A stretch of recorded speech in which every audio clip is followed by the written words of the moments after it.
தெளிவாக கூப்பிட்றாரு ஆண்டவர். 32 வயசில் நீ வா, என் ஊழியத்தை செய், நான் உன்னை ஆசீர்வதிக்கிறேன்.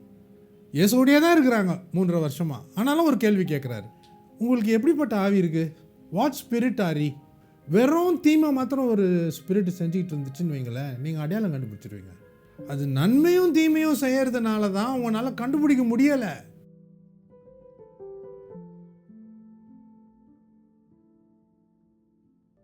அங்கிள், இப்போது நீங்கள் முன்னாடி சொன்னீங்க உங்களோட ரட்சிக்கப்படுது எப்படின்னு சொல்லும்போது, நீங்கள் வந்து உங்கள் சித்தப்பா கூப்பிட்டாரு அப்படின்னு சொல்லிட்டு போனீங்க. அங்கே வந்து பார்த்தீங்கன்னா உங்களை சூனியம் வச்சிட்டாங்க.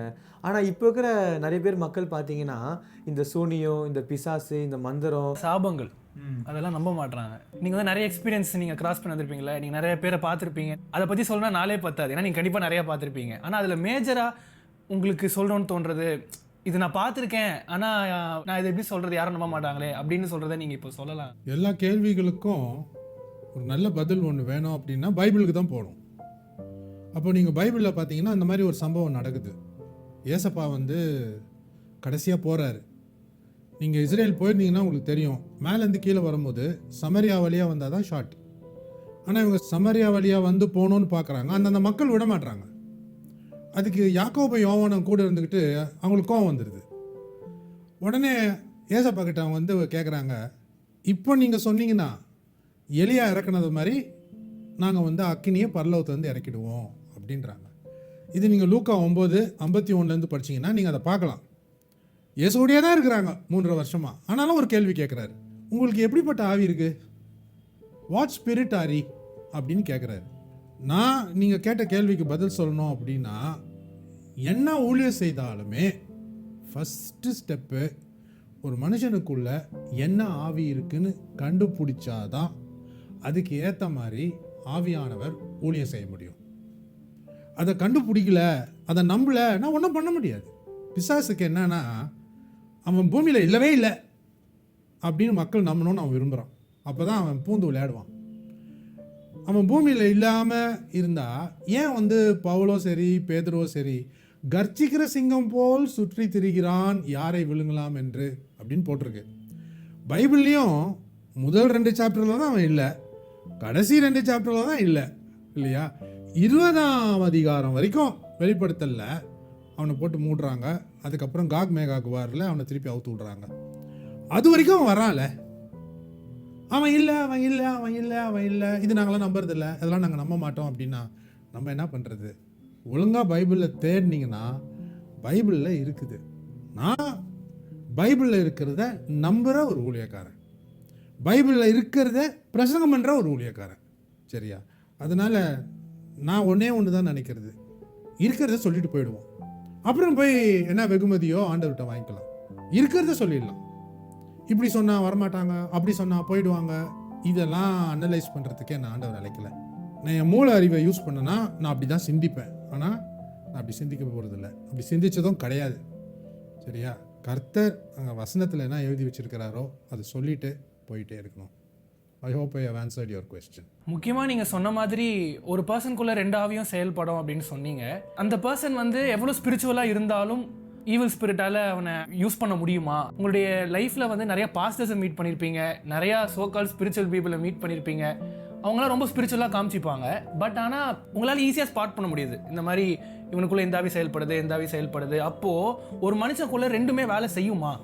அதான் ஆதாம் ஏவாள் தான் அந்த கனியை சாப்பிட்டாங்களே, நன்மை தீமை 2மே வேலை செய்கிறது தானே, சரியா? அப்போது நான் அந்த வனாந்தரத்தில் நான் அந்த கதை அடிக்கடி நம்ம சபையில் டீச் பண்ணியிருக்கேன் இல்லையா?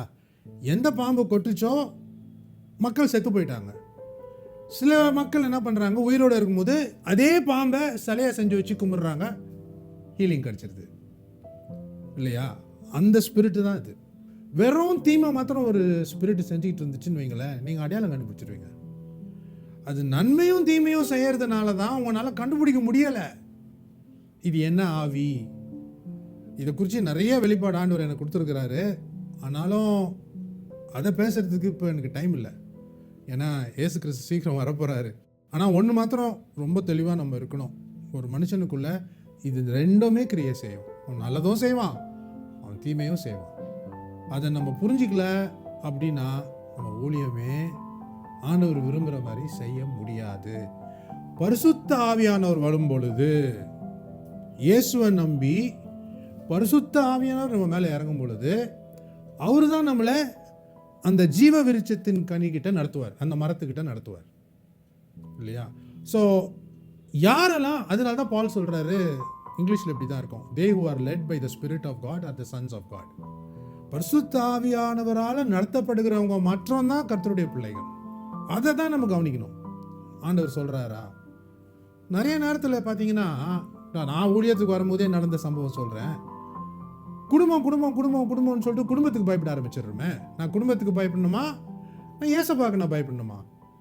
நான் இந்தப்பா சொல்கிறத செஞ்சுட்டு ஏசப்பா சொல்கிறத நான் செய்யாமல் விட்டேனா நான் எப்படி பரலவும் போக முடியும்? அதனால் இத்தனை வருஷமாக நான் பார்த்தது அதான், ஊழியன்றது சாதாரண விஷயம் இல்லை. கடவுளை மாத்திரம்தான் நீ பிரியப்படுத்த நீ ட்ரை பண்ணணும், ட்ரை தான் பண்ண முடியும். அதனால் முடிஞ்ச வரைக்கும் நான் கூட என்னை ரொம்ப கெமிக்கல் இன்ஜினியராக ஆகிட்டு நான் பயங்கரமாக சம்பாரிச்சு கொடுப்பேன் தான் எங்கள் அப்பா அம்மாலாம் நினச்சாங்க.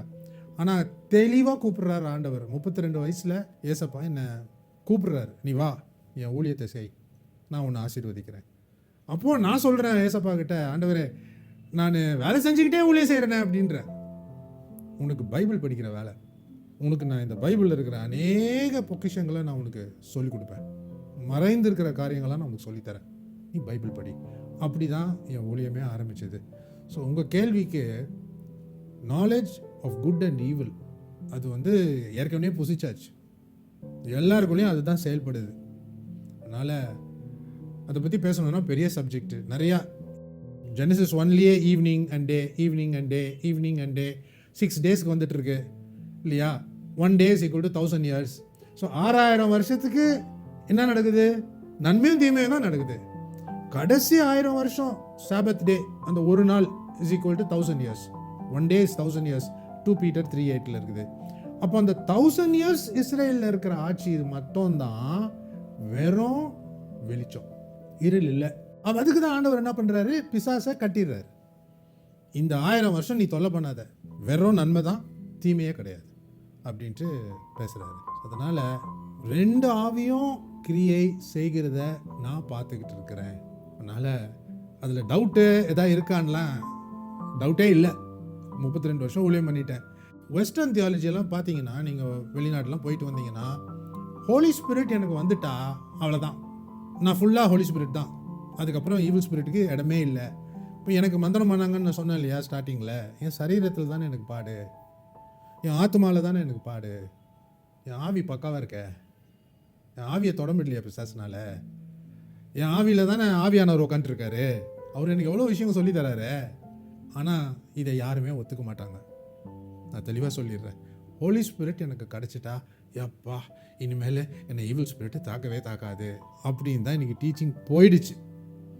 சரியா? நம்ம அநேக நேரத்தில் நமக்கு உனக்கு ஈவில் ஸ்பிரிட் இருக்குன்னு சொன்னால் வீட்டை விட்டு தடுத்திடுவாங்க. ஸோ நீங்கள் என்ன பண்ண போகிறீங்க? ஸோ நீங்கள் சின்ன பசங்களாக இருக்கீங்க, உண்மையை சொல்லணும், ஆண்டவருக்காக வாழணும் அப்படின்னு நீங்கள் முடிவு பண்ணிட்டீங்கன்னா என்ன மாதிரி பாடுள்ள வாழ்க்கை தான். Thank you very much.